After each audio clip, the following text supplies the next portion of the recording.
What? And we record these and like to, I have to edit them sometimes, but because we say things in here that are confidential. But if you do say anything confidential, Jared and Angela, let me know and I will edit it. And if you say something that puts you at risk, I look for that when I go through and edited it, because I don't want anyone to get hurt from these conversations. She's asking, how do you turn on the closed captioning in the Zoom meetings? Wait, let me see. Full subtitle, maybe. Okay.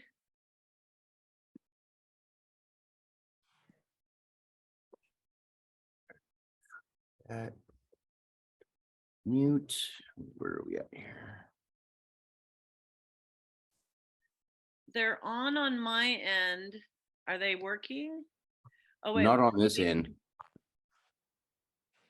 Show. I have turned on live transcription.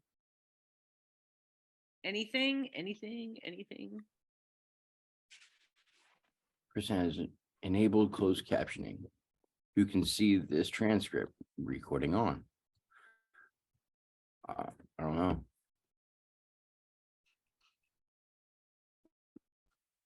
Set up, hold on. Oh, assign to participant.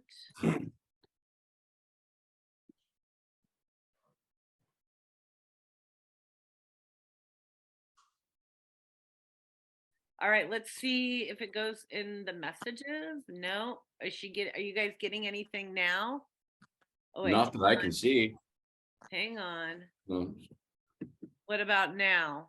Yep, live transcriptions is turned on. Okay, so what I had to do is share it with you guys specifically, just so you guys know for next time, is I had to go into my closed captions and add a specific participant. Okay. Just so you guys know how to do it next time. Hey, Priscilla. Hey there. Well, I know we've got Josh. Let me remind Josh and Marty, but the weather is kind of not good today. Because I know they're really excited for what you have to say, Ben. For sure. But why don't we start? So let's see.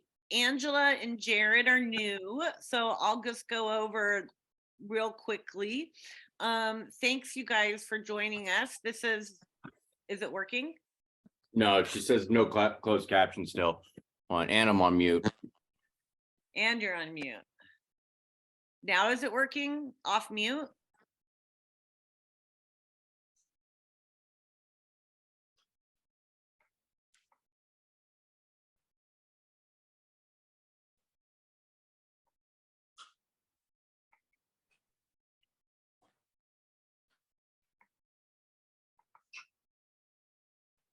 Does it work when try off mute?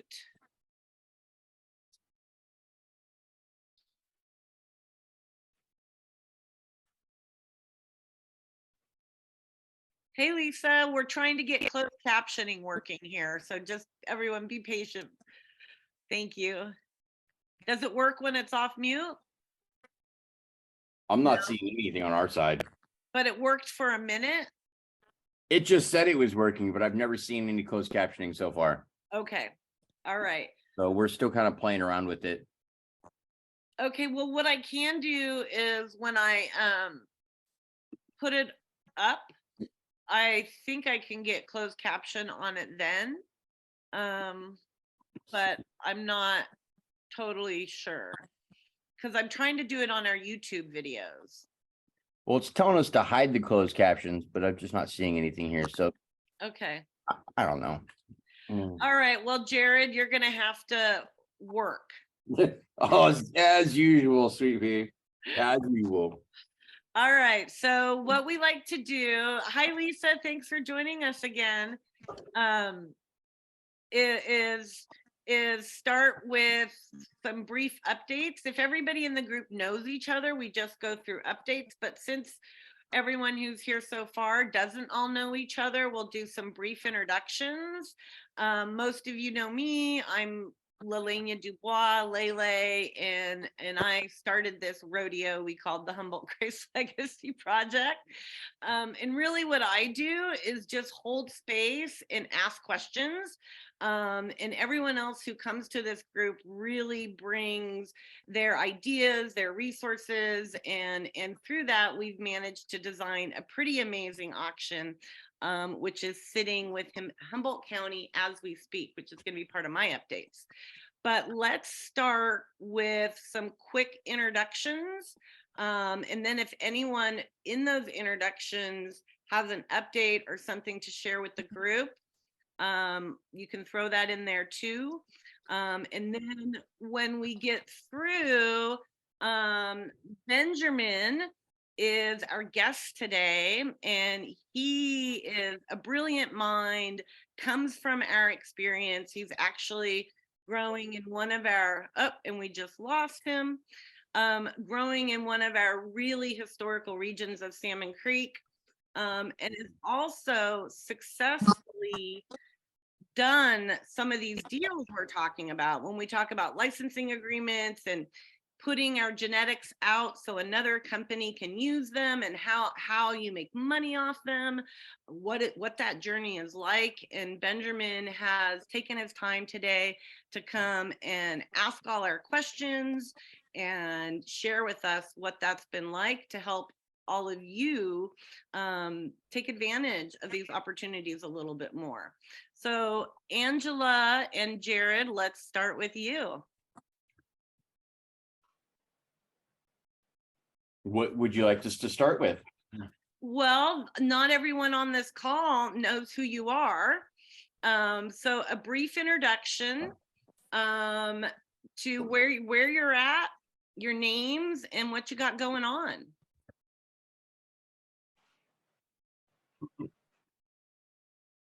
So we're from Southern Oregon, Grants Pass, the Applegate Valley. We've had a regenerative farm now for our deaf community for 15 years now. Everything's all natural. We've been working on breeding and genetics and studying terpenes, the terpene profiles. We started that many years ago because we had a lot of family members that were sick and struggling, and we wanted to find which strains worked for different scenarios. So that's when we started exploring terpenes in 2013, 2014, that 13 when we started. Yeah. We started looking into terpenes a whole lot more and doing more research on it. And, taking down all the notes. And I would come with her all over the state of Oregon to different dispensaries. And we were selling our flower into the medical dispensaries back when it was still medical and we could do so. It was a really good experience. Made a lot of great connections back in the day. We got a lot of really great genetics. I really like the smell of this. I really like this type of plant. We got to see a lot of different stuff and collect those seeds and start breeding with it. So trying to match and improve the quality of terpene contents. So that's really been our focus on that since then. And it's just the breeding aspect of it and stabilizing the terpenes and the bud structures. So it's been a really great experience. The plant's given a lot to us for our health. Our farm is a deaf friendly farm. So we have deaf people from all over come over and have hands-on experience, how to be able to grow, how to make your own fermentations, how to do it in your backyard. We have a group on Facebook that we started about almost 2 years ago, where we do videos, educational tutorials, and how to make teas, how to build soil, fermentations, worm farms, so many different things that you can teach. So, and now we're really focused more on the language development aspect of it, because there's no sign language for cannabis or the science or regenerative farming. So that's not in the deaf community. So that's why they're really behind. and the industry is really taking off, and we don't even have a language. So our deaf community is kind of stuck in the stigma of cannabis. They're scared to try it. They think it's a drug. It's not. It's more about educating people, and so they can see it for themselves, like fecal oils, flowers, CBD, THC, CBN, terpenes. She says, "Oh, a lot of what we do is one-on-one with our deaf community. You know, we do videos, but a lot of it's one-on-one." Great. I love your guys' work.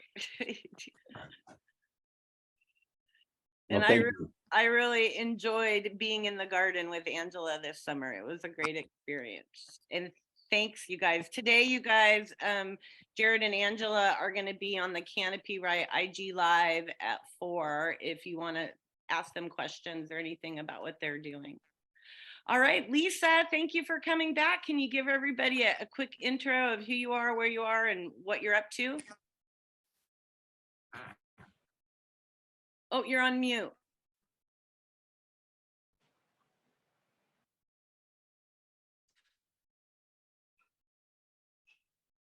There it is. Okay. I'm Lisa Wright. I'm the CEO of Flora, and we're a cannabis consulting organization. So we've assisted probably 200 or so farmers with licensing and compliance, both at the local level, state level, Fish and Wildlife, Water Board. So that's kind of our focus. Our farmers are primarily in Trinity County. We do some work in Humboldt, as well as Santa Barbara, Lake County. But the concentration in Humboldt Trinity keeps us very busy. I hold a cannabis license myself for farming as well. So I'm really interested in, the discussion on the genetics and everything also. So I also, because we have that client base, I do have access to share information to, a couple hundred farmers as well. So happy to be a conduit for if you're having, you want open public kind of forums for discussion or sharing Facebook pages or tutorials, that kind of thing. So feel free to share that with me to pass along. I do all client emails frequently. Well, Lisa, when the weather kind of gets down, so everybody's not in crisis mode, we would really love to bring this group and have this conversation with your community in a more public way. Absolutely. So we can talk about that. I'd love to take you up on that. Thanks Excellent. for coming. I know Thank the you for weather's having me. gnarly over there right now. Good morning, Priscilla.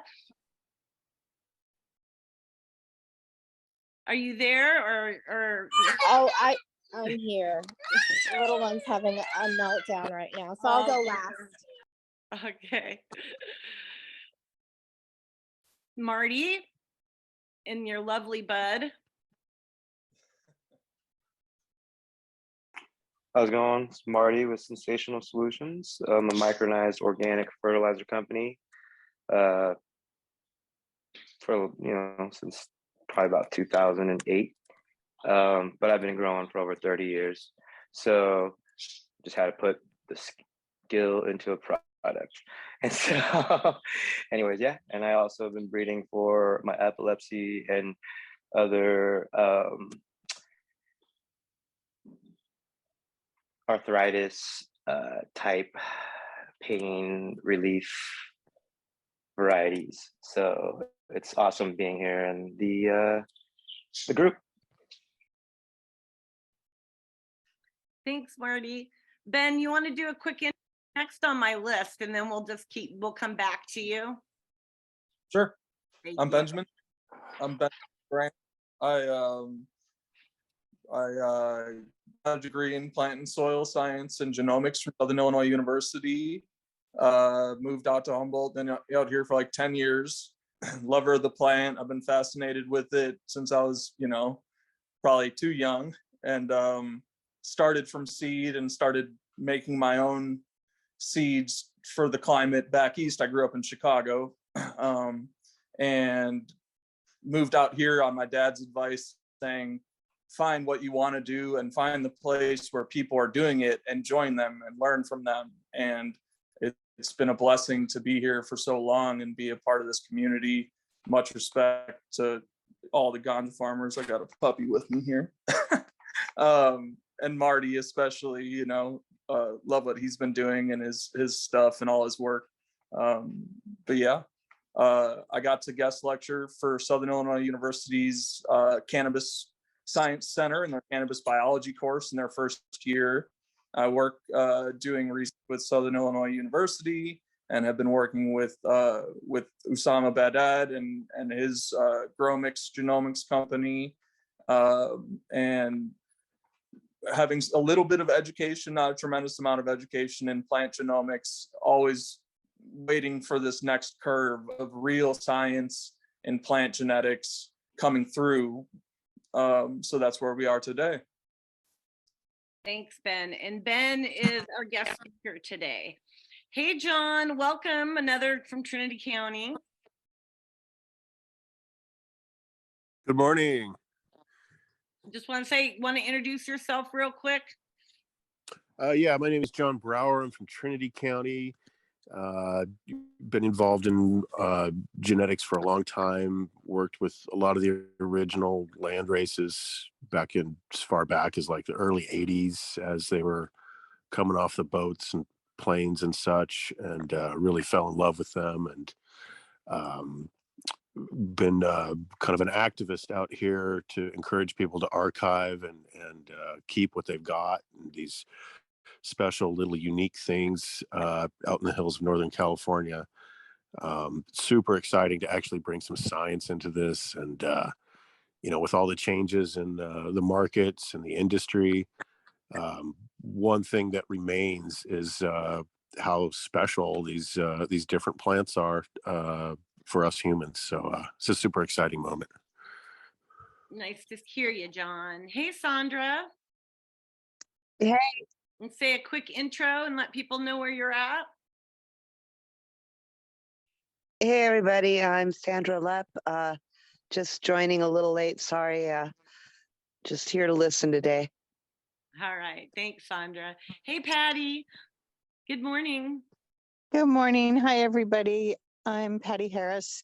I'm in San Diego. I do a few things, but I work mostly on educating patients about using cannabis. I'm a patient myself, and I do a lot of research about the medical use of cannabis and the applications with terpenes as well as other plant medicines. So that's who I am. Thanks. Nice to be here. Thanks, Patty. Connor, you want to say hi and give yourself a quick intro? Thanks for coming. Hey, Lele, and hey, everybody. Thank you so much for the call yesterday and inviting me here. Happy to be here. My name is Connor.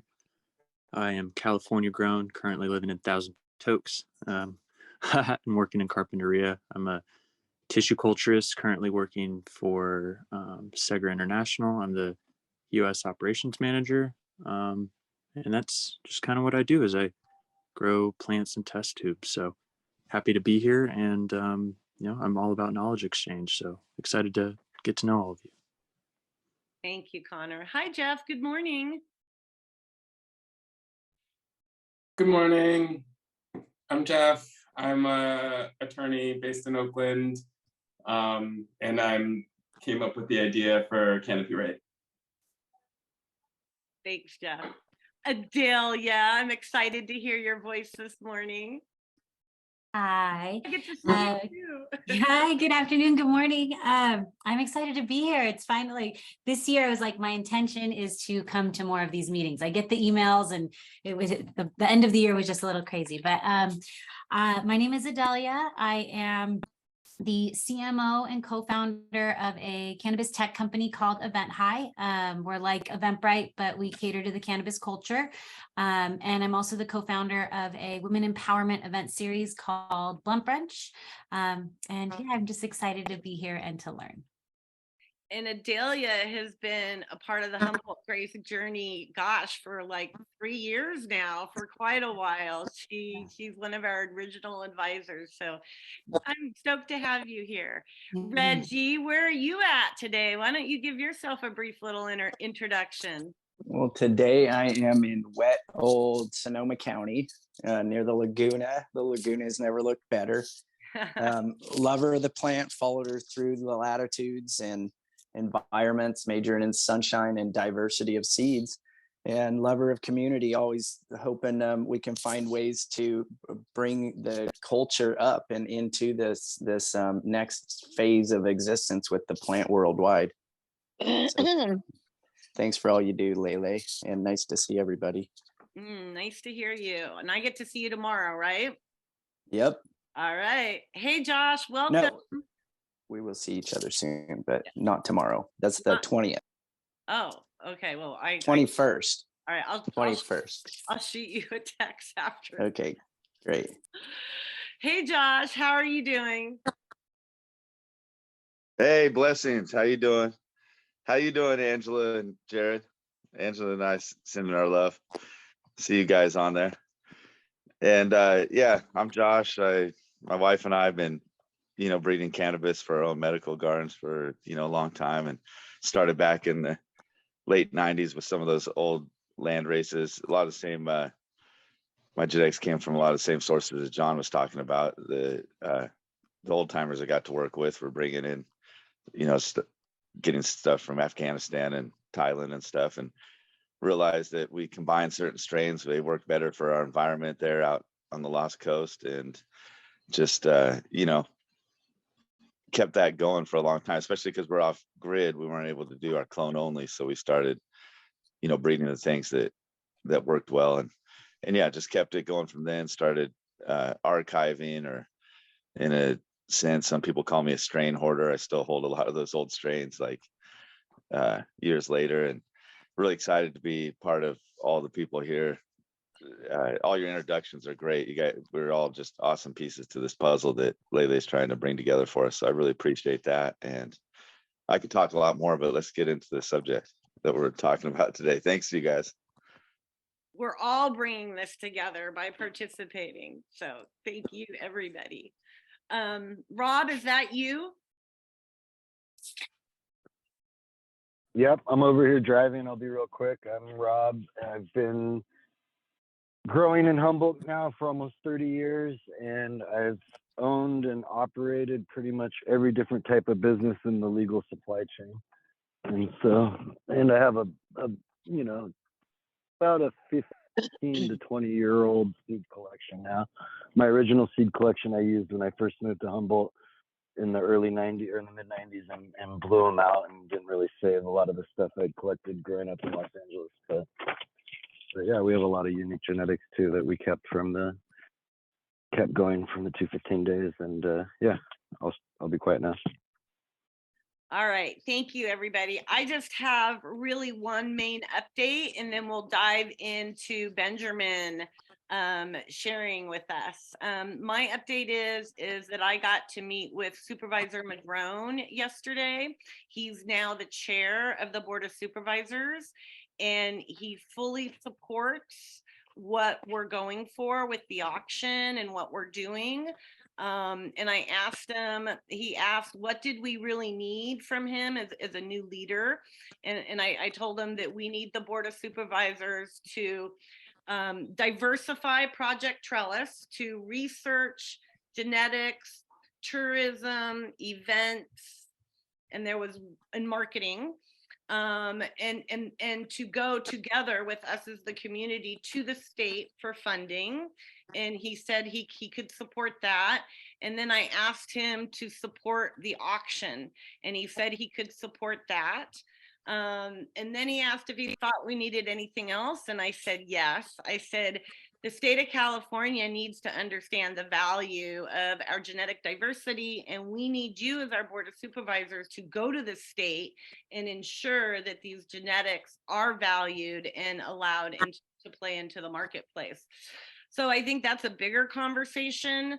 But if any of you have any ideas around that or want to help that conversation, so we really give the Humboldt County Board of Supervisors some good advice, reach out, and I'd be happy to either connect you directly, forward their email, or include the information in an email overall.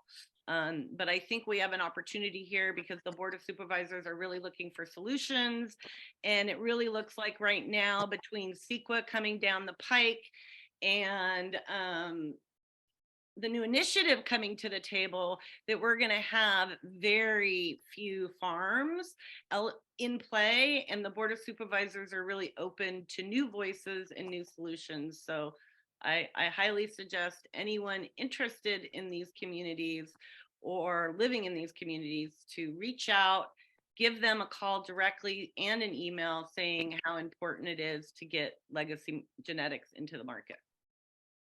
Does anyone else have a quick update before Benjamin dives in that they really want to share with the group right now? I can share. Sorry about earlier. And introduce yourself, Priscilla. Oh, sure. Yeah. I'm Priscilla. I'm co-founder of Original Breeders League and also chairwoman for Oaksterdam's nonprofit for education. So a couple things I wanted to say to the first group that was working. It was, I think, the first deaf cannabis farm. Would love to put a PSA out through Oaksterdam's network as well. So, you know, maybe we can get connected and you can talk about the issues. We have over, I think, 90,000 alumni in our database for around the world. So that might be something that we can put out for you guys. I think that's a really important issue, that you're basically developing a brand new lexicon for the deaf community when it comes to plant medicine education and what that is. So would love to support you guys on that. So my quick update is that we just recently got back from launching our R&D initiative with Euromed University in Morocco. And it's really exciting because I think this is one of the probably the first, but also the largest initiative that's happened to date for cannabis research. And we're starting with the source of it all, which is genetics. And we have probably around like 25 PhDs all across different departments, from like robotics, artificial intelligence, biotech, agriculture, all now focusing from their unique lenses into the cannabis industry.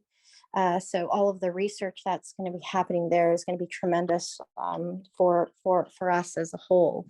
One of the things that they're also worried with there in Morocco, because Morocco supplies about, I think, 70% of like the Europe market's hash.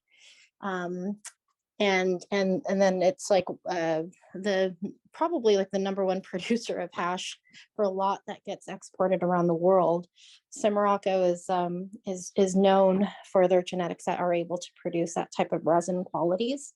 So some of the worries that are there in Morocco are very similar to what's happening in the Triangle, and that's preservation of these legacy genetics. And, you know, how do you identify them? How do you secure them? And how do you also put value to them and educate the market? Right, educate the market of why these genetics are important and how they serve the industry, and that they're like in those genetics, even though they are legacy genetics, that they are the future of this industry. This is how we're able to create more and more. So that, along with, you know, that comes along with putting value into those that are doing this work, the breeders. And this is like the last facet of the industry. The breeders are the ones that are the talent that keeps this industry moving forward, and has always been the backbone of this entire industry. So it's about time that we, highlight breeders as the strongest component of this entire industry. It literally, breeders are the backbone of the entire cannabis industry. So it's breeders' time to shine, and we're here to do the work and help breeders, be respected for their work and valued for their work and compensated, most importantly, for their work. So here for it all. Thanks, Laylee.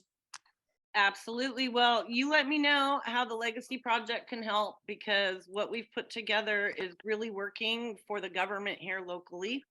And so, yeah, just let us know. And I'm sure people here would love to engage. All right, you guys, I want to give Ben, and I want all of you to get the opportunity to pick Ben's brain, because he's been down the road with Usama, who you all got to meet last week, and you guys have met him a few times before. He comes in and out of these meetings when he can, but he is also a legacy person, and he and Ben went to school together, and Ben has experienced directly as a breeder some of these deals, and he also has, as you heard earlier, an extensive education in these plant and soils. So I think I'll just open the floor to you, Benjamin. Thank you. I mean, the introductions in this group is fantastic. Everyone's bringing so much to it, and honored to be able to speak to the group. It's really interesting. Morocco keeps coming up, and there's so many parallels there.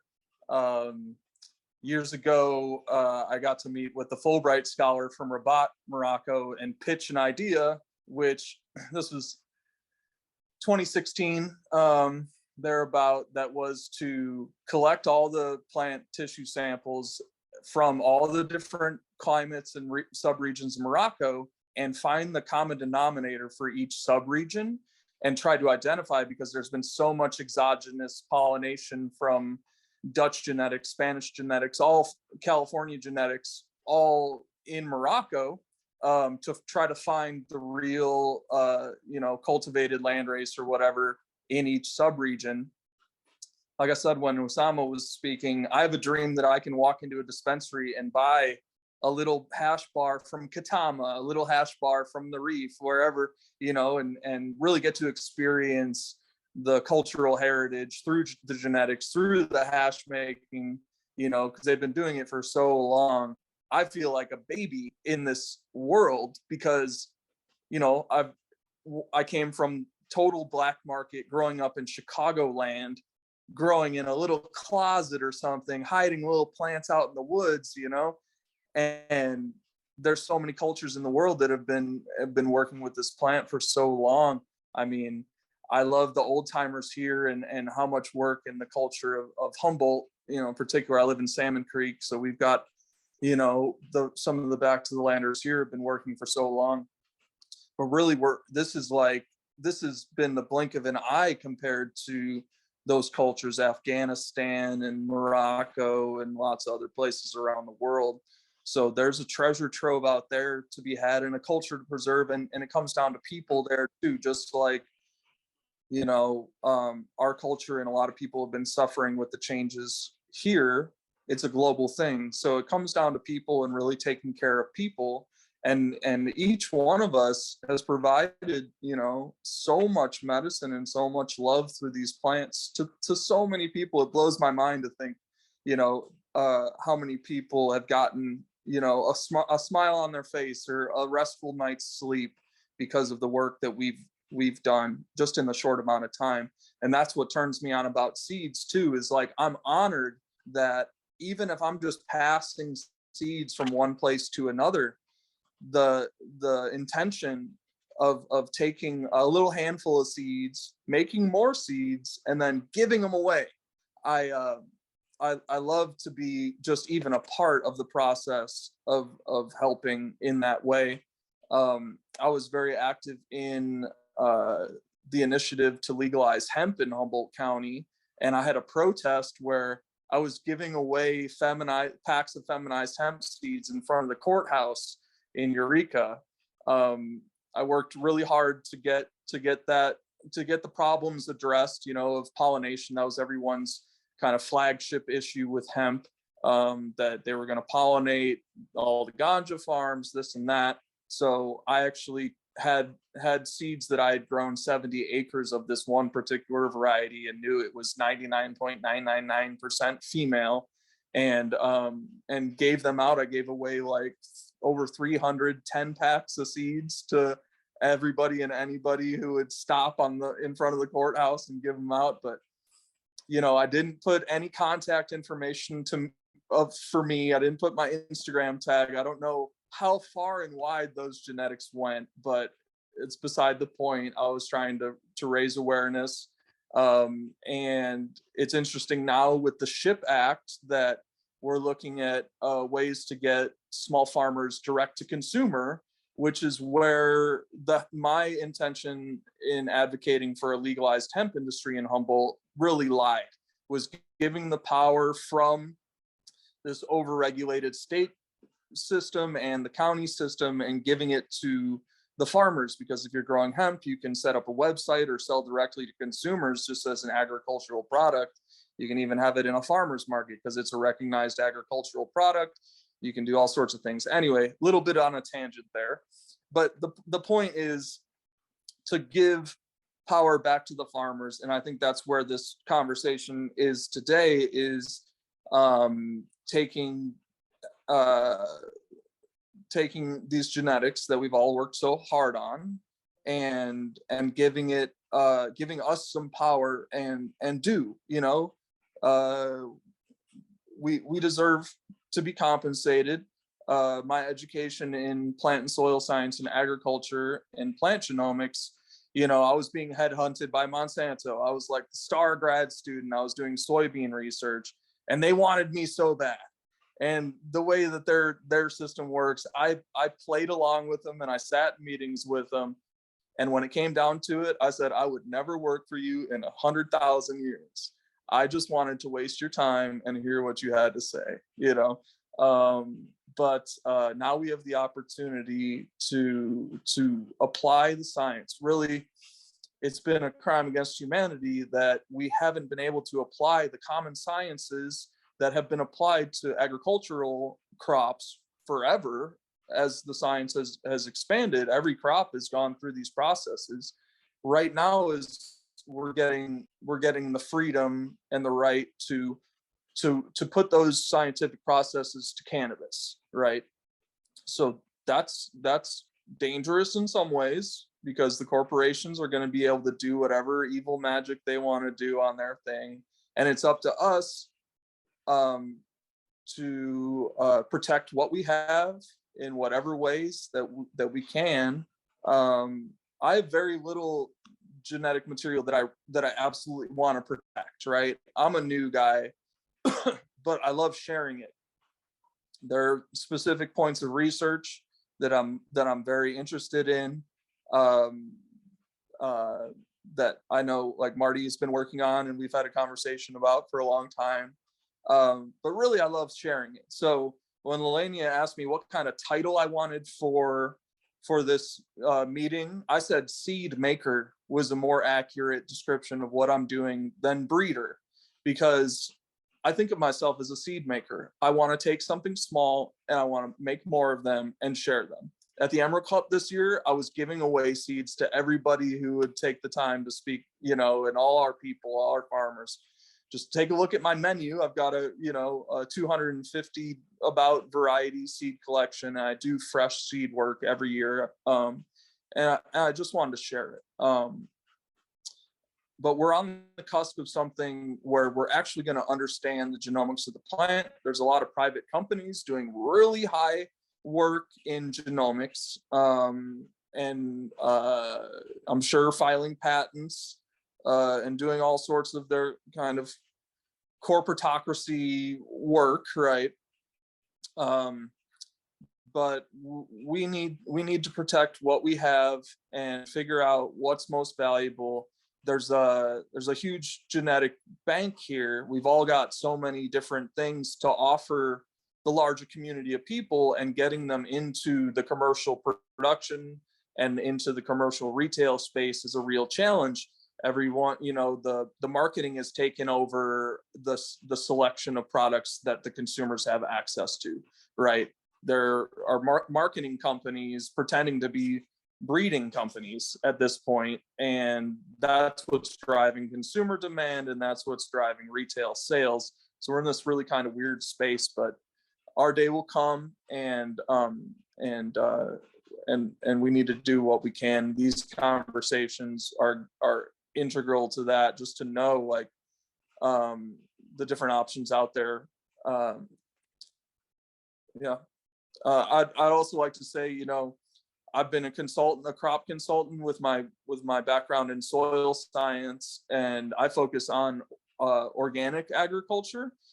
So one of my favorite things to do is to get soil analysis and make custom soil fertility recommendations based on the crop, the location, soil quality, timing, all that thing. I love to do that, and that's kind of like a mix of art and science that I love to do. And I'm starting to get in soil samples and soil analysis now, which I love this time of year, because this is when people need seeds and they need soil analysis or soil fertility recommendations. So if anybody in the group has a need for, that service or integrated pest management, I've been doing consulting for many years. And right now I realize I should be a certified crop advisor and make it real. I've been doing it really informally for a long time, but now's the time to take life a little bit more seriously. I've been on the Hill for long enough and doing this that it's time to get real, and this is the time too where we're looking at federal legalization, and of course cannabis should be an agricultural crop. I think it's inevitable that it will be. It's a crop that we grow, but it can't be until it's federally legal. So when we see that change, we're gonna see a lot of things change, and be damn sure that the corporations are doing everything that they can to do all the front work. And the moment that it's federally legalized, you're going to see a flood of patents and a lot of things that are not going to be good for our community. So now's the time for us to take the opportunity to do what we can and secure our intellectual property rights, plant variety protection, however we want to call it, before that happens. It might be a few years away. I'm not going to, can't tell the future, but we live in a corporate world where first to file rules, and there's a lot of frivolous patents out there already that are so general. It's going to take individuals a lot of time and resources to knock down frivolous patents. The patent office, they'll take any patent and put it on their thing. And as unjustified as they may be, they stand until they're taken down. So we need to understand that and take this time to protect what we have. There's some things that are very sensitive that are worth preserving. On Hussein's call last week, my brain was firing off and I had a million things to say.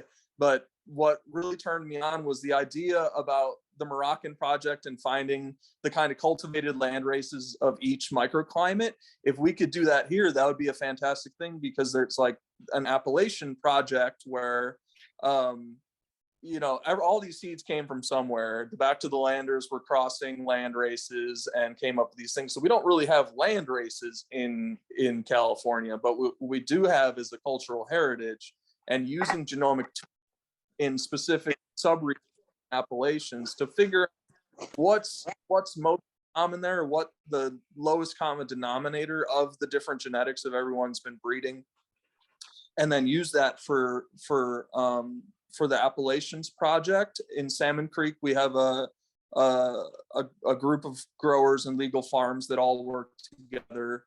It's not really a co-op, but we do produce some of the same variety, because we realize that if each farm is growing only their own thing, there's no power. It's too limited for a distributor to buy. So they all bred together a very special variety they're calling Salmon Creek Special Cookies, right? And grouping their farms together. So instead of each farm having 1 or 200 or 300 pounds of these different varieties, they can grow together and have maybe 2,000 pounds of one variety that we bred, that we grew in our microclimate, and that's bringing extra value to the retailer, because then they can advertise and put it in more stores, and then it's coming back to our community in a way that's really meaningful for the sustainability of our very small community. And it's a dwindling population too. Farms are dropping out at a precipitous rate. So that's another part that I think can help sustain us in the short term. And it would be a fascinating genomics project to do that kind of work too, aside from intellectual property. Just figure out, you could, like I was thinking, you could infer, say, the microclimate of Trinidad, where it's really wet and cold. The only things that are going to thrive there are going to be mold resistant, where Alder Point is much hotter and drier and probably would have some drought resistance things. So there'll be valuable points to infer by those genomic groups if we could do projects like that. I don't know how that would work, but it's just one of the We're all dreams. working on it in here. We're all working on it in here, Ben. That's amazing. And I really appreciated everything you had to say. I was wondering, and I think a lot of us probably do, I was wondering, before we go into questions, because Lisa's got a question, if you could talk about, because we've really focused on this group in building a pathway to protect, authenticate, and validate that empowers exactly what you just described through the genetics. But there's this big, and now we have canopy rights, so we can protect them in a really low, easy, accessible way. But now, how do we step out and start actually monetizing them? And you've stepped out and done this. And I was wondering if you could share with the group a little bit about what that process looks like, what your experience has been around it, those sort of things, because a lot of us in here are embarking on that journey, and you've been on the boat already. Sure.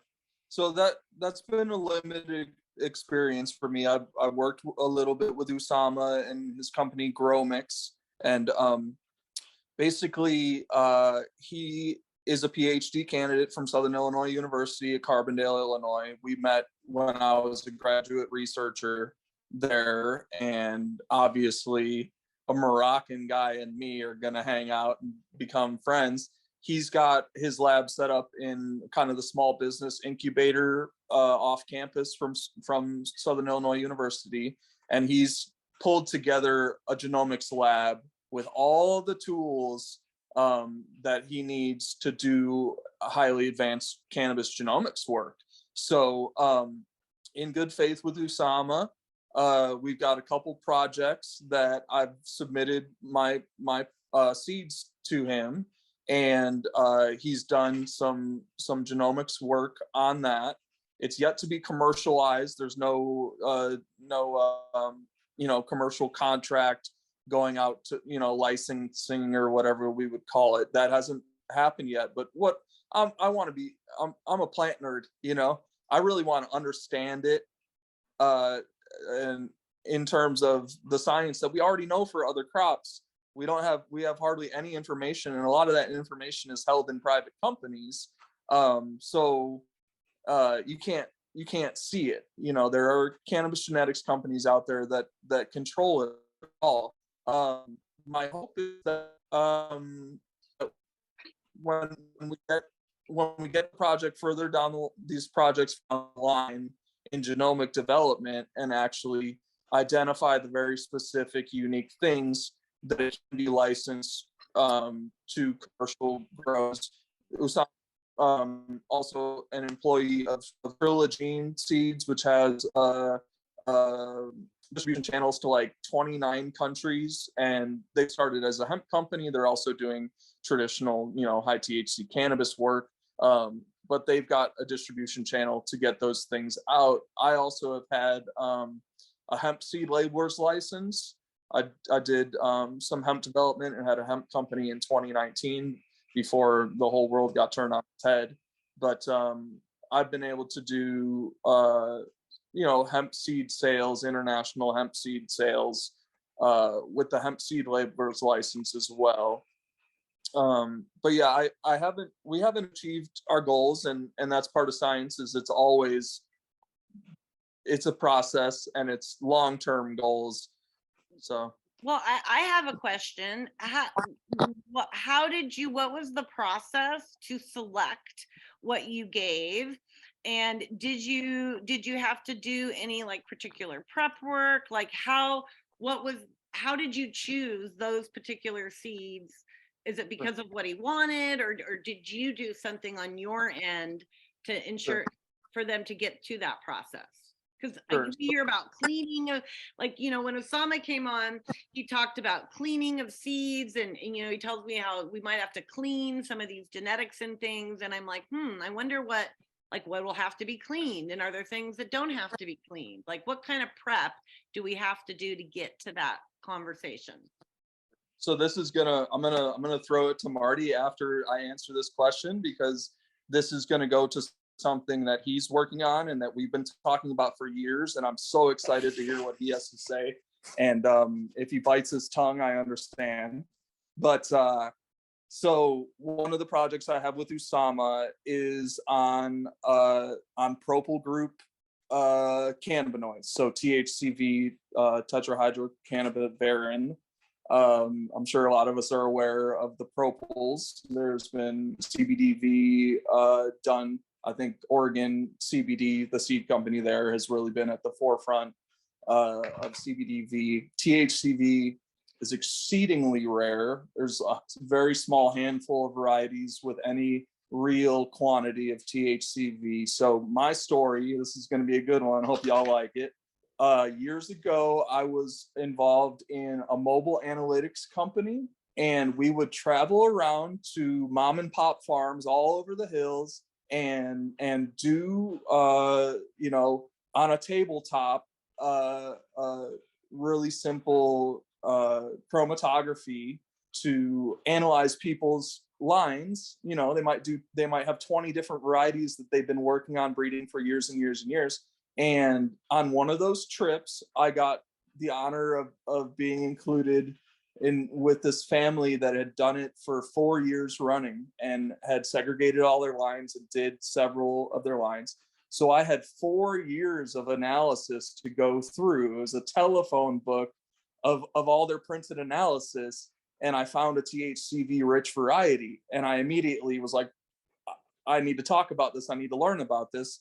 And I was gifted some seeds from that lot, actually broke out the seeded bud and got to collect some of those seeds. And that was in 2013, I think. And I've worked that line for some years. And I was working with EVO Labs in Eureka when they didn't have a standard for THCV and nobody was testing for it because it's so rare. Nobody had any plant material that could even be tested. So I leveraged that opportunity into screening this population for THCV. So I got to push it a little bit farther.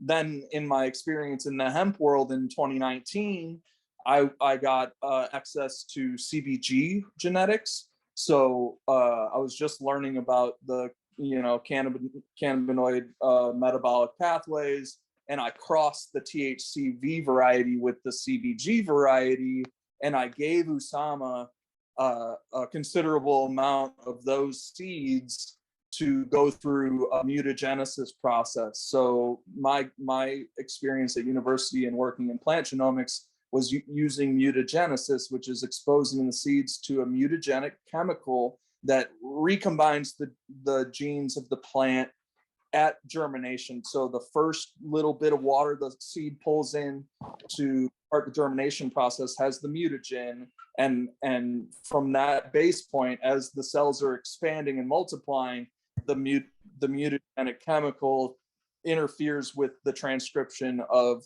the genes and creates random genetic mutations, right? So it's not transgenics. We're not taking genes from one plant to the other, but we're kind of synthetically inducing random genetic recombination, which is what happens in nature all the time.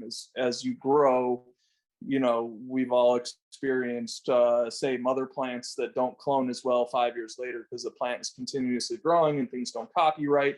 But that's how evolution works, is there's a mistake in the transcription of genes and it makes a little something different. And if that's advantageous to the repopulation, then that gene is passed on. So through the mutagenesis process and then a ton of screening, we can see if the random genetic recombination created what we're going for. So what we're going for is THCV rich plants with no THC. That's a huge thing. And yeah, if I could toss it to Marty, I know Marty's been working on THCV. If that's all he wants to say, that's all he's got to say. Well, no, it's funny that you said something about home chromatography, because before I even got into this whole light lab or even like whole lab thing, I was curious about cannabinoids too, as well with finished flower. And I purchased a thin layer chromatography kit probably in like 04, something like that. And so it was just dots. So you're getting like all this like this color dot information that you're like can barely see some of it. And you're like, oh, maybe I have some. Well, that's cool, right on. But those kits, like the benefit though is if you can't afford a lab and you have a really good micro eye and have patience, these kits actually do test THCV and have since like ever. It's just that a lot of the labs, to get the, like Ben was saying, to get that calibration and the quantification down in a computer system that shows numbers and not just colors, was pretty a rare thing. I too was testing those cannabinoids, and then once I got the light lab, they didn't test for THCV, and I was like, there's not that many plants out there that have it, yet, or there's not a population out there, so it's kind of like, what's the point of it? But now that with all this technology has gone and all the labs being able to test all these things, don't waste cultivars. Don't look at them. Like, for instance, we were at Hendrick's farm or nursery looking at stuff, and Daniel could probably tell you a story about this, and so is his workers. I didn't even use the light lab to analyze the plants in the first place. I just walked in there and did my traditional breeding methods, stem rub, looking at the structure, looking at everything. And he took notes, and I said, these are the top 3, put a question mark behind this one right here, that I would probably use just based on like my years of breeding and all that stuff, and just looking at plants. So then we put them onto the light lab, and guess what? One of the highest THCV plants was the first one that I said, no, put a star next to that one. I looked at that plant, and all 3 of them looked at each other like, holy shit, this dude just straight up like did the old school way of like looking at plants.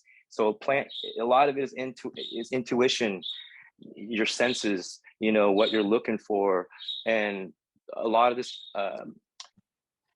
thin layer chromatography, going to labs and understanding your plants, not just with terpenes, because a lot of these cannabinoids do matter. I mean, we were finding ones with high terpenes too as well, but we're meager in a lot of other things. When we looked at each other, we're like, I don't know, man. I don't know why they chose that one. I mean, there's a plethora of other ones with high terpenes too as well, And so we're just looking at it. It's like, you don't want to discredit plants that might have hidden other cannabinoids, for instance, like the skunk. If we didn't run it through the DNA and not even know what the cannabinoids were, if that I63L got expressed and we weren't testing it, shoot, it could have been some new mega terpene that we didn't even know about, and we threw it away. So that's why it's kind of like, you gotta, if you're gonna really, really monetize this plant these days, regardless whether it's for improving your brand or doing things that Ben and Osama are doing, it's good to know what your plants are doing. You got going on with your plants, and same thing with your males. Like the Zanzibar male I have right now, I could have tested it with a TLC because I didn't have the calibration yet to really find it. But, you know, it's just like I said, once I found it, I'm like, that is 1.5 times more than THCA, which is really rare in any of the cultivars found out there, you know? And so I'm talking like, if you were to like do it in a liquid chromatography aspect, you would see those numbers and go on a live, you're like, oh, that's not that much. But then when you see it finished, you're like, holy shit, you know, 3.8% THCVA could potentially be 20+% THCVA, which pharmaceutical companies are going to come like busting down my door if that's true. And anything that I touch past that, you need analytics to make sure, because a human eye can't see that. You know, human eye can't see THCVA. It can sense that it could be a high THC just by traditional smells. But I think everyone should invest in some kind of like analyticals. Not the Purple Pro, I think it's junk. That's like a Game Boy compared to an Xbox. You know what I mean?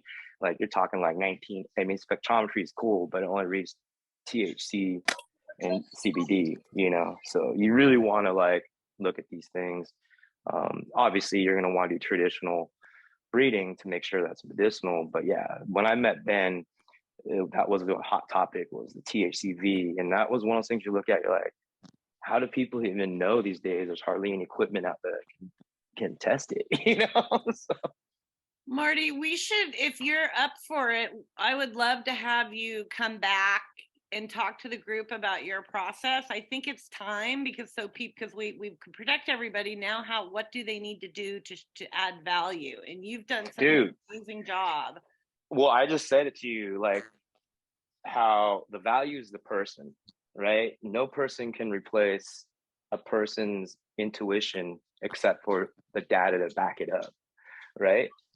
I walked in without even know which plants they were, and I was like, oh, dude, I've used these 3. And we have all the data to prove that those first 3 were the ones that on his list that I said, check, check, check. And then it was ironic that those guys wanted to keep from their analytics. I hadn't even tested them yet. And they kept the ones they want to keep. The pink muscatus people want to keep the certain phenos. And I was like, oh, that's interesting that they got to grow those plants out. All I got to see was some haggard ass plants and just kind of rub them, look at their structure and see how they look, you know, like that. So there's a lot more to breeding. It's just called experience. And I think that everyone is doing way too much, really, to be honest. I'm working with a small population, and that's proof in the pudding. It's not about the amount of plants you're growing for show. It's your intuition and the people you're working with. I love it. I agree. That's the core to everything. All right, we have some questions for you guys. Josh, you're up first. Oh yeah, I just find it really fascinating what Ben was saying. Is it Benjamin or you go by Ben? Benjamin? Anyways, oh, I missed it. But anyways, it was fascinating what you're talking about, the THCV, as far as you know, up here in Oregon, we were waiting for some to get licensed, and decided to go into the hemp field for a bit, just because some of the genetics we've been working with already had CBD in it. So we started, you know, breeding those to be compliant hemp. And when we started testing them, we found one group of genetics that had it was actually a cross from something from honeydew and a neighboring farm to Ringo's up there, and I think that's northern Mindo or something. But basically, it was a high THCV, and I worked to get that down to where it'd be compliant hemp. But so before we even discovered the THCV, we had one came back with seemed to be an anomaly or a bad test score at 17% THCV, and it still had some. You know, it had the THCA and Delta 9 in it still, but I started breeding with that to bring it down. I unfortunately brought the THCV down also, but that particular cultivar was in a large group of seeds, not something I kept a clone only from, but did have, you know, a next generation of seed, and was working on that same thing to have a, in 2019, and then 2020, we had a a test that had high THCV, but was compliant for hemp. And I think that's what you're talking about. You were working on there. And, you know, so we saw that loophole. We didn't really want to talk about it much because we're like, man, if the state finds out that, you know, they're going to add THCV to the non-compliant list or something. So we didn't really tout it too much, but the attempt was to get, you know, a nice THCV crop that, you know, the effects that a lot of us appreciate and like, but, you know, compliant to grow a field or 50 acres where we only grew like 16 acres that year. But, you know, and then it even went as far as there was a representative approached me of Pamela Anderson, of all people, from down in, you know, LA, saying that, oh, she's starting this new brand. I don't know if she went through with the brand, but it was called Skinny. She was going to do, and it was going to be a vape line with THCV.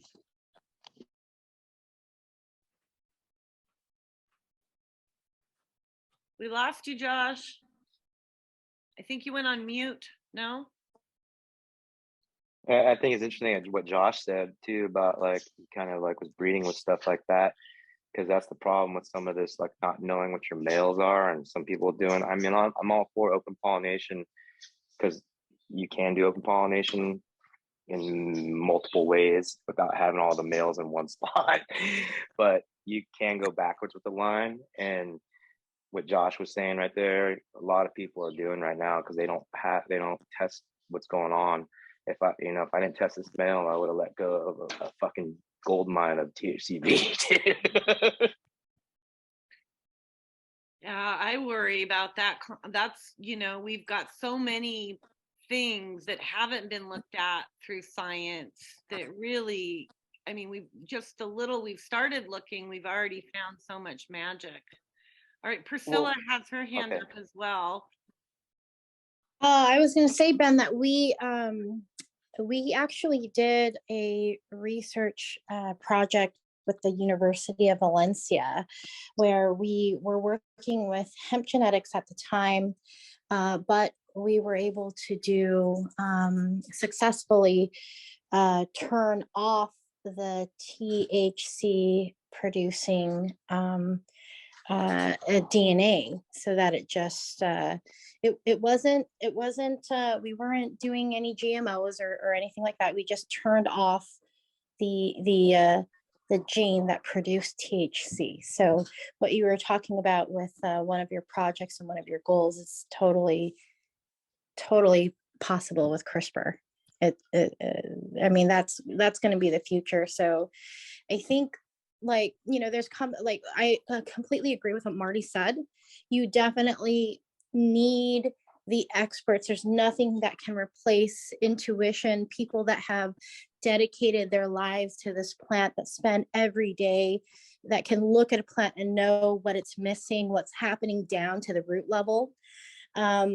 There's nothing that can replace that. But also with one of the initiatives that we're launching in Morocco with Euromed University, we're applying AI to breeding and selection. So those inputs from experts to kind of help us to arrive to those destinations faster.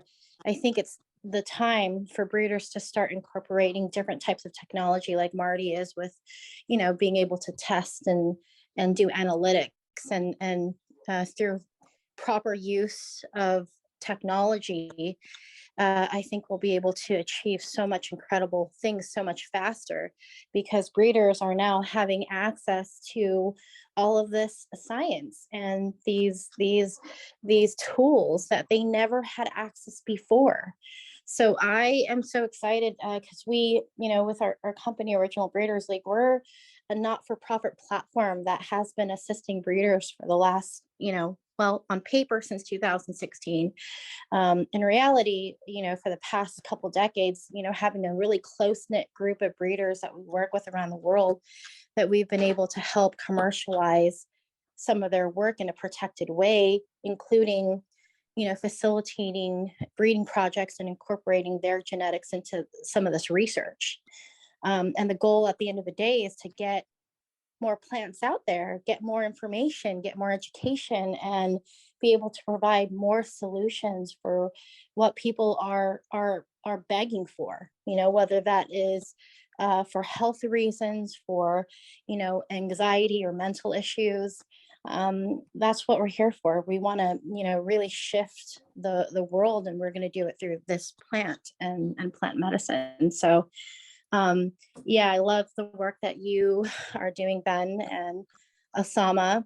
I think Morocco, it's interesting that there's so many people working on Morocco because there's a huge opportunity. I mean, they've really rolled out like the red carpet for us, so to speak. Like, we have access to so much resources, things that we would have to fight tooth and nail for here in the US. And with this, when we launched this R&D project, it's just such a different approach from what I've had to do in the past, and like fighting for this or fighting for that. It's like, oh, this is kind of different. So I think that's what's exciting. Lele, when you said, what can Humboldt Legacy Project do? Well, this is, I mean, yes, it's in Morocco, but we're bridging the gap, and all of the resources there is something that I can, make available to all of the breeders and the genetic work that's being done here in HLG. Well, So when I think about all this, and when the county looked at our proposals around the auction, the biggest gap is the cost to get these tools to the breeders to show the value of what they are, because of the state of this region right now. So that is the biggest hurdle at this point in time. I mean, there's so many amazing things there, and thanks to the work of the breeders in this group, we know that that's true, that we now have science to prove that. But we need a way to get these farmers accessibility to these tests, because and there is a way to do that. If anybody's interested in that conversation deeper, I would love to have a conversation around what we are proposing to the county and how we could integrate you into that conversation, because that is a big gap in that. So, but I don't want to sidetrack this from what Marty and Benjamin are talking about. But please reach out. Well, that's yeah, how I no, met I mean, Ben, was with the THCV, because when I was testing, he hit me up on. He's like, "Hey man," because I had this Jamaican. Ben remembers this, and I was like, we were talking about that, and that's weird how like we're all kind of meeting together over talking about stuff like this. yeah, exactly. I mean, with Lele, the opportunity that, you've been working on to have government, I mean, that's the whole point. When you have local government behind you and they're actually wanting and asking like, hey, what can we do? It is the start of something, tremendous for that area. And, the work that you're doing is so critical, because you have to have an on the ground fighter in their ears, in their faces every single day, pushing this agenda forward. It's so critical, the work that you're doing, Lele, and everyone here that is supporting what Lele is doing. Well, I see it more as I'm blessed by all of you, because I don't have your experience or intellect, and they wouldn't be listening to me, Priscilla, if it wasn't for all of you. So, these calls and this project makes my heart sing. Every time we get off of these calls, I have energy and I feel good, and I think about going dancing. I'm not quite there yet, but so thank you for that, Priscilla. But I want to return that, because all of you are really that white paper, and the fact that I can say, look at all these people we have engaged, really has helped shift the politics in this community. And it's given a lot of our leaders a lot of hope. I had an amazing conversation with, I don't know how many of you know Sunshine. She does the radio, she has Sunbolt, but she's a real integral part of this community and a legacy operator. And she came and sat down here last night and says, I want to get more involved. So we're really the work we're doing in these conversations, I hope it's the same for all of you, butterflies out into this community. So, I mean, it's amazing. Lele, I wanted to just say something real quick. Back in 2014, 15, you could get your stuff tested pretty quickly. Like if you didn't have a license and you were just a patient, you could actually go to like Sequoia Labs, and for $60, they would run a test and you'd pretty much get a good profile of what you were growing and what you were doing. Hi, Osama. And they eventually changed, I believe it was SC Labs. And then they, started charging like 3-4 times as much. And it was just really hard for home growers and people without a license that were medical to get any kind of testing whatsoever. So I remember you had mentioned that you guys were working on maybe doing some kind of laboratory or some kind of thing in the future. I don't know. It's just something to consider, maybe, is allowing home cultivars to have access to testing somehow, because I think a lot of these rare cultivars are not in the public. They're in people like myself's, private collection that, have been worked on for 10, 20, 30, 40 years. And these are some of the strains we want, out there eventually.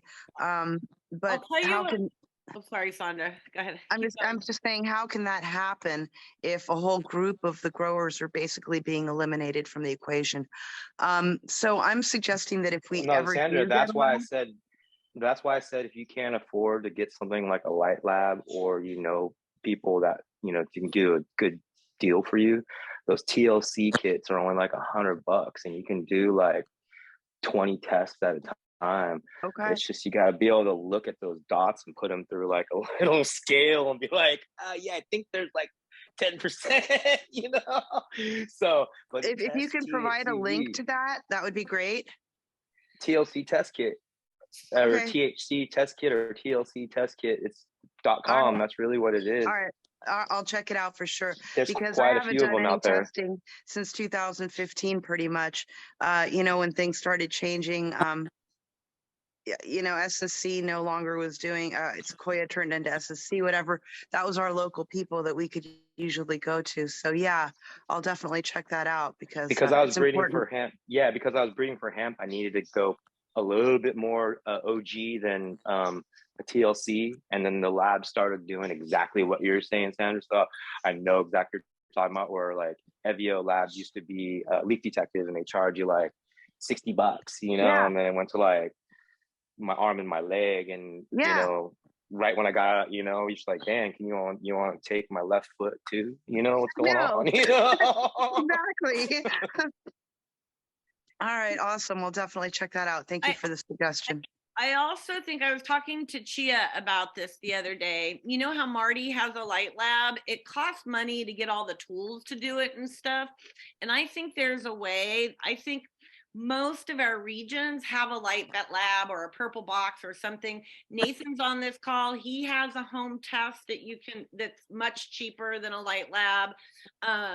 But there are, and I think if we came together in our regions, like what Benjamin was describing in cultivating the genetics, I think we need to go back to that same model, the model that started us in here in the first place, which is a true community cooperative model where, hey, you've got a backhoe, I got a garden, and I can help you. I have a saw. So let me, cut your wood and you dig my hole, and then I'll give you food. Yeah, see, Lele, that's what I'm doing this year to help boost my fertilizer sales. It's like not only give people seeds for free with orders, but people spend X amount of dollars, I'll do a couple free analytics for you. You know what I mean? And you have to use Sensational Solutions. It's like shit. It's cheaper than going to a lab, than paying for a lab, and then going to go buy some fertilizers. But you're going to get really good fertilizers, that are organic, that were developed, to work in all kind of conditions. We just have look at BioVortex. He's all about regenerative. He uses our products as well and his stuff, and foliars and the teas he makes to apply to his like Hugel stuff. So it's not like the regenerative or no-till community doesn't use our stuff. They do, so, but I'll throw in those tests. So there's those kind of like offers I would do, Totally. Nathan, I see you on this call. Do you want to explain a little bit about what your tests do? I mean, you just came in at the right time. Not that I was Hey, late for wait, the wrong. Yeah, Rob. Before we change subjects, I just want to ask you a quick question. Yeah. To Marty and Sandra, and then say one other thing is, what tests are you guys talking about? Are you guys just talking about like a THC? Or are you guys talking about running like full spectrum tests? Full spectrum. You're getting Yeah, charged. Like, so you're Full- talking about like pesticides and Oh no. molds That's different. You gotta grow those cultures. You gotta do like PCR reactions and with those kind of things, yeah. like that. And so No. We're I talking think about there's a basic cannabinoids. misconception here.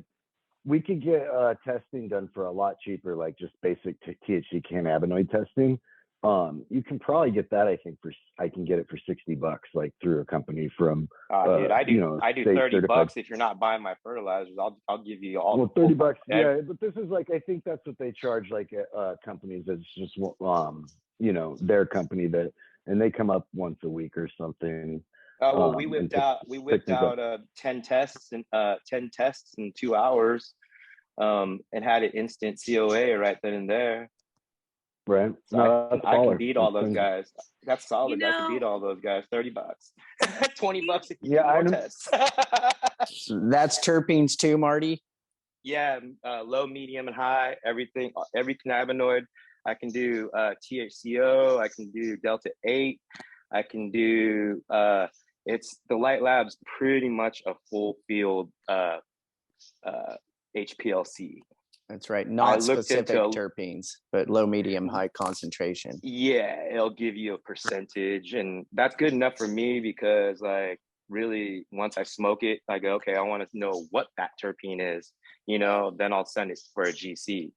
But it'll give you a relative, but it gives you everything to THCO acetate. You can do THCP, whatever. You can do all those new cannabinoids with this, as long as it's in there. So you can do a lot with the Light Lab. Well, actually, I'm glad that you brought that up, Marty, because one of the things that I was doing is I'm having a meeting with, I can't reveal it right now, but one of the biggest testing companies here in California.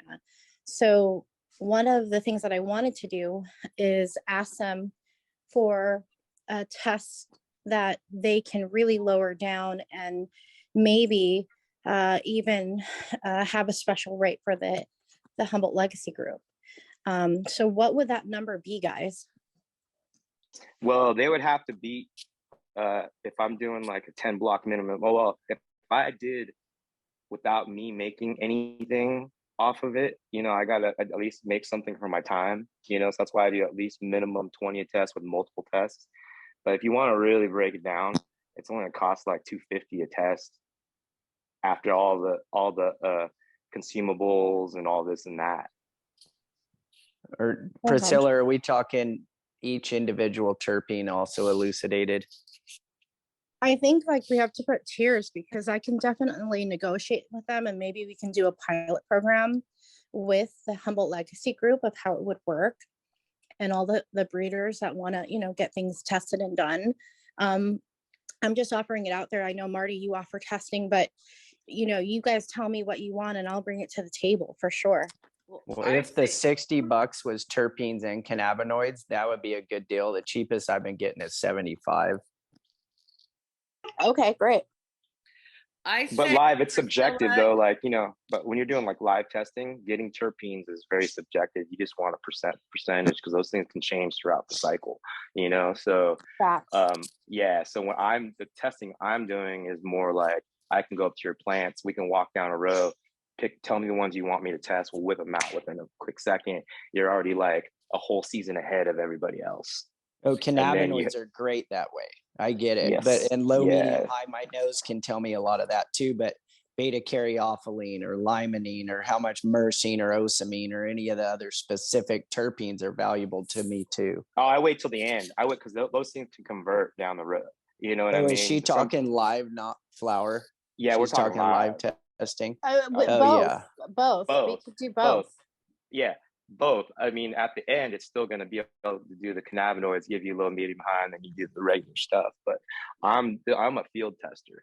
So that's how I get a head start, because why wait for the flower?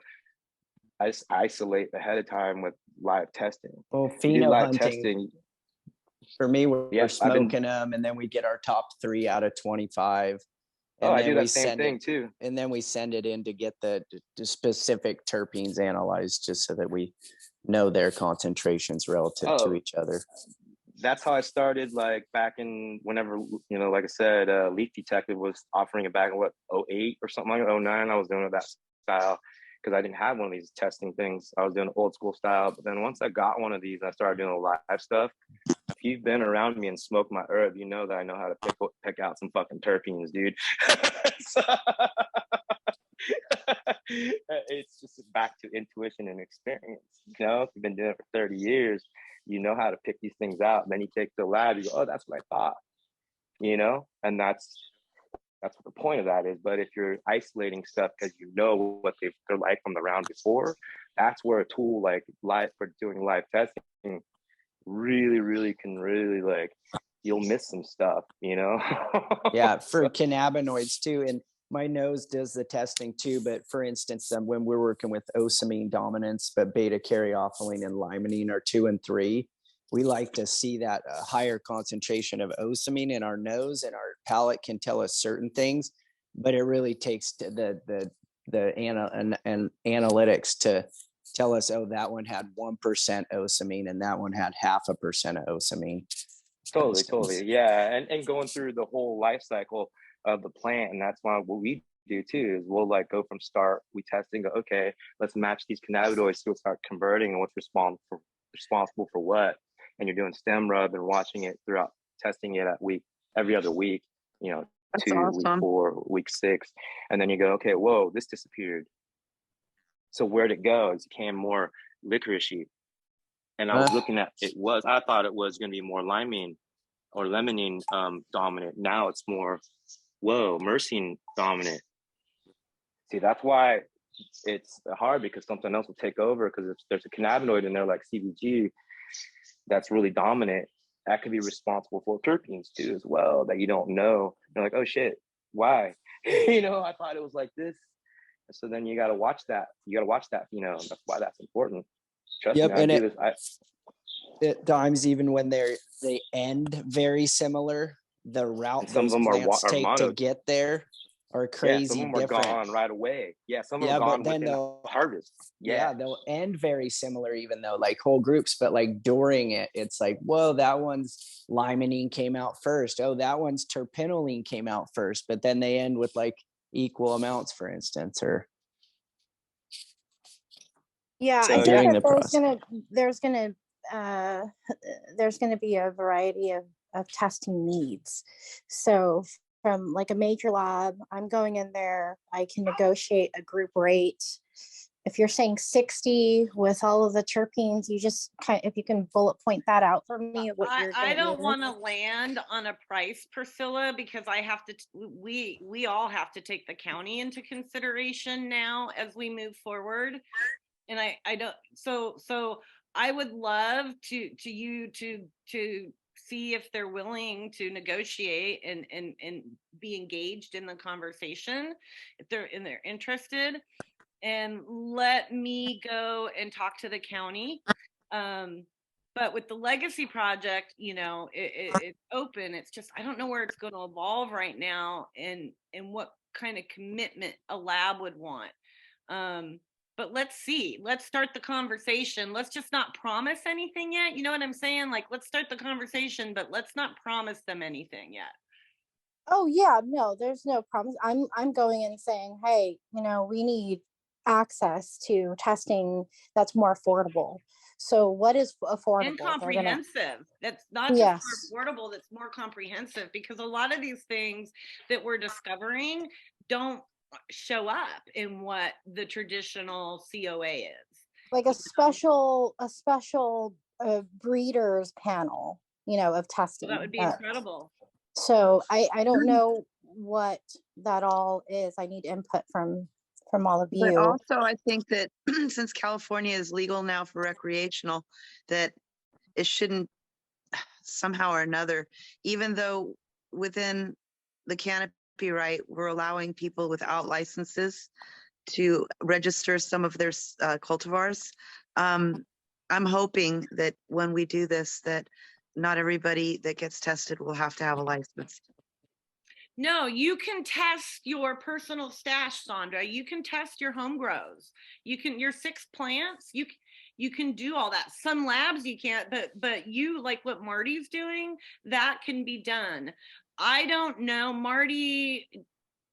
Do you know, Benjamin? Do any of you guys know if can you take your personal grow into a lab for R&D? Yeah, of course you can. Well, there you Absolutely. Yeah, go. they're Yeah. just backlogged. Yeah, They're just backlogged. They have yeah, priorities. And they cost a testing, lot. a lot of They the testing do. That's companies, what I want to solve is you're right. yeah, They do cost a lot, and most of our home growers, shoot, most of our farmers in the market with the licenses can't afford this kind of. I mean, those DNA tests that you guys are getting through medicinal genomics are $1,450. We're getting them for $299, and they're extensive tests. That's why we're finding the things we're finding, because they're not just a fingerprint. But that's what you all need, is those comprehensive tests to show what's so special. So you're right. I think this is something, an initiative that we need to like focus on, is to get those lab pieces, because everybody needs them now that everybody's protected, or there's a way to get everybody protected at no cost. Now we got to start building the value. So yeah, thanks for bringing It would be amazing to eventually have those data points for everything within canopy rights. Totally. It would be beautiful. And for the auction, for the communities. that's exactly what we need. We need like quantifiable data to represent the value that everyone's talking about. So, right. Yeah, I think maybe like a partnership with the lab, because you could just send in the samples now. It's not a big deal. But for cases like if you want to go in the field testing, someone like Marty can, do those special types of testing at those moments for, Yeah, just to because see the process. because sending them to the lab, you're set back on their agenda and whoever their clientele base is and what you're doing, especially with live testing. So you can already have, like, for instance, with Hendrix Nursery, we isolated the good ones to say, hey, we'll keep these ones, so they were able to take those cuts, and then they needed to make room and get rid of them out of their program. Because they weren't wanting to hold on to those plants because they were all old. They wanted to know what to do with them.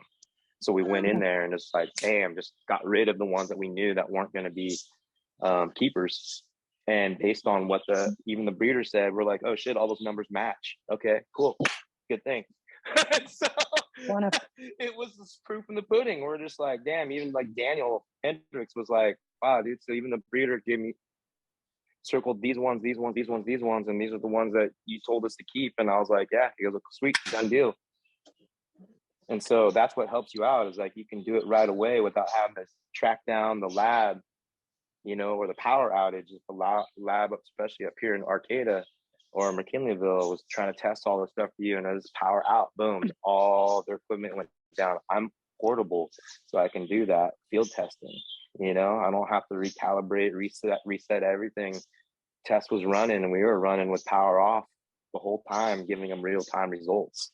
So yeah, I really think that your service is very specialty, and definitely needed. But for scalability and access to like a larger group, that's the we difference need between something. any other unit, any other testing method. Purple Pro is the only one out there right now, but they are junk. Like I said, they're like a Game Boy. You have to wait for them to be dry. They can't test live, and they can't test like low, like hemp compliance. This can test hemp compliant, like down to like the 0.003. So like universities use them for field tests. Like University of Kentucky have hemp program, they use it for their testing. So it's like you can't. I looked into like the desktop testers before. My wife, who worked in a lab, HSU, before, she's like, you got to do all kinds of calibration. You have to have like the hood, you have to, you know, this and that. She's like, look into this portable one. It's gonna be your best solution without having to like do all this other crazy programming and this and this and that. And so, yeah, it's the closest thing we can get to a real micro lab for increasing plants like consistency. That's where this world's gonna go to, is consistency regardless of the method of your growing method. You know, so I think that's where the market's gonna go. So you guys, thank you, Marty. Before more people have to go, Nathan, I'd be really interested in how what you do would add to this conversation right now. Hello group. I don't know if I've talked a lot yet. So in terms of what Marty is describing, that's more chemistry, and we more focus on the molecular biology portion. So we focus on DNA and RNA of different aspects. And so what we do is think of it like PCR in your back pocket is really what we do more of, rather than more the analytical chemistry that was being described. And so, like, for example, the hopsylate viroid testing that we have available, you can touch your plant, dip it in the tube, wait it for half an hour, and it'll change colors if it detects hopsylate viroid, as an example. And what it's doing is it's precisely amplifying a region of that viroid that is consistent in most of the viroid strains that are out there.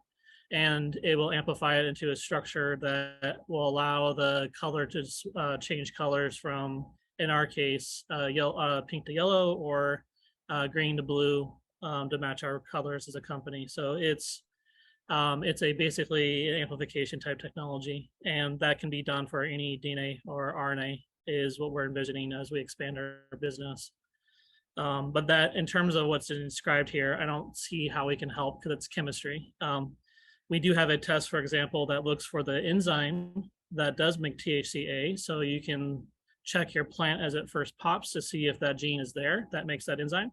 But it's not going to tell you like what ratio is it going to make, or that's a much more sophisticated type question to do.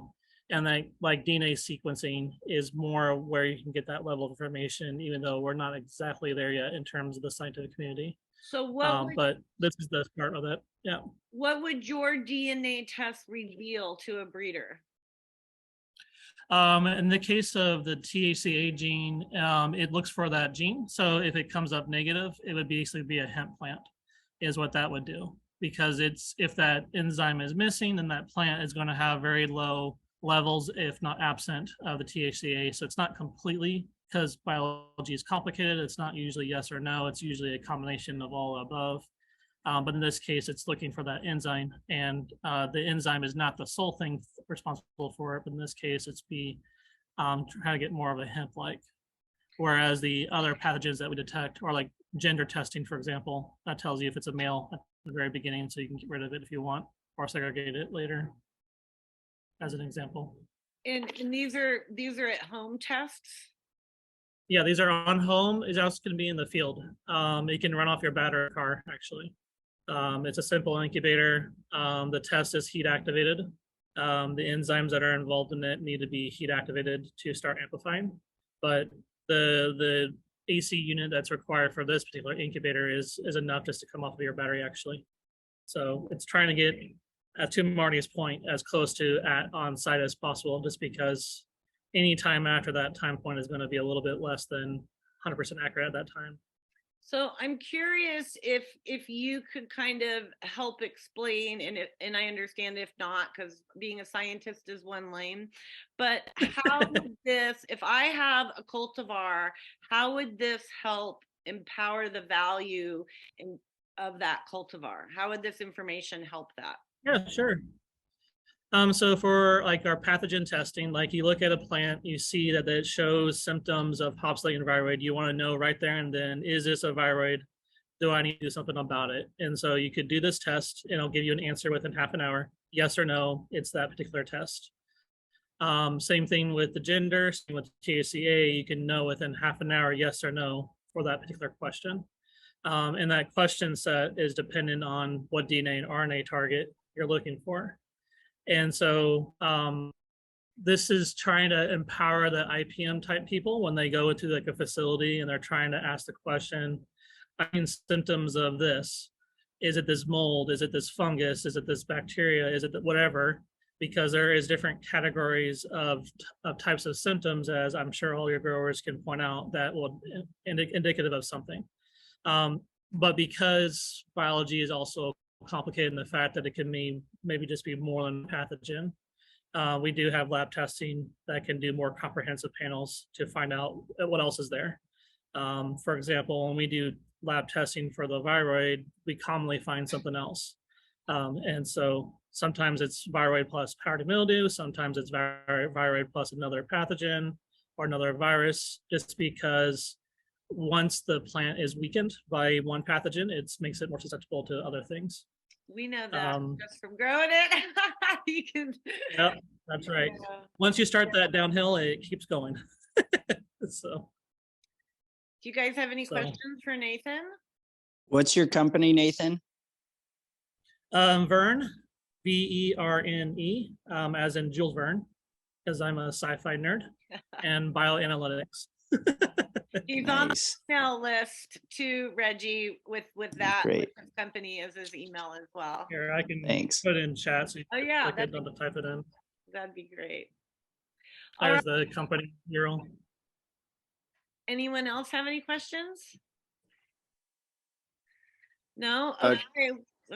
I heard a yeah, voice. Lelania, this is John Brower from Trinity. And it almost seems like we might want to agendize an entire meeting around the analytics. As we kind of gear up for the spring planting season, all of these tools are super, super wonderful. And like as I start making the rounds out in the hills in the triangle, I've always got my microscopes and my coffee beans and a clean bong and things like that, right? Caveman style stuff. But these are really nice tools, and I'd love to learn more about them and build to collaborate with Nathan and the others. And really, this is one of the very last moments to try to protect and preserve a lot of these genetics as the market and industry shakeout accelerates here in 2023 on the West Coast. Being able to identify keepers and non-keepers and sick ones and not sick ones as early as possible during this coming growing season is crucial. I think that when Marty and Benjamin were talking earlier, I was like, dude, everyone needs to hear this, which is great because we're recording these so we can do that. But there's so much more when more people are in the conversation with that intention. And so what I'm hearing, and I think this is a great idea, John, is I'll put an email out to the group and say, who would like to talk during an analytic conversation? And we just do one of these, but we really give everyone who has something that they want to say, a moment, like a guest. We do with a guest, but not as long, obviously. And we can see if we can talk about all the pieces in one or two meetings. And then you guys can share it, with whoever you want. We might have to edit something like we did the other day, but, then we just, because so much does come out of these meetings, you guys. I mean, what we talk about and the way we talk about it translates so well into the legacy culture, and breaks through so many preconceived notions. It's really beautiful. So would you, Nathan, Marty, Benjamin, we'll ask Usama to come back. We'll ask one of the guys from medicinal genomics. I think there's a few other folks in our group that are already involved. Let's kind of keep it to those in the group for now. So it because we have a lot of people in the group that have been involved, and or at least are on the email list. Yeah, I think that's a great idea, John. Give me a couple weeks because I want to give people time to be able to be involved, but let's make that happen. And if anybody else, we're kind of like in this thing. I'm working on putting an event together up here Sweet Love Joe reached out and asked if we could collaborate on something, and I said, heck yeah, we got to do something. So I am working on doing something like that for us, but really we're in like this political loop because of the county.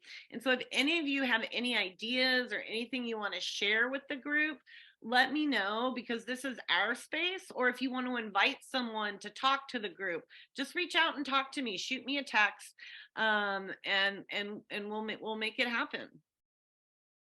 All right, anyone have anything else to say before I close the room and go get my kid? Have a safe, beautiful weekend, all of you. Blessings, you guys. Thank you for showing up. Thanks for having everybody. the spot, Layla. Bye. Bye. See ya. Much Bye. love. Thank you. Much love. Thank you, everybody. Thanks. Thank you.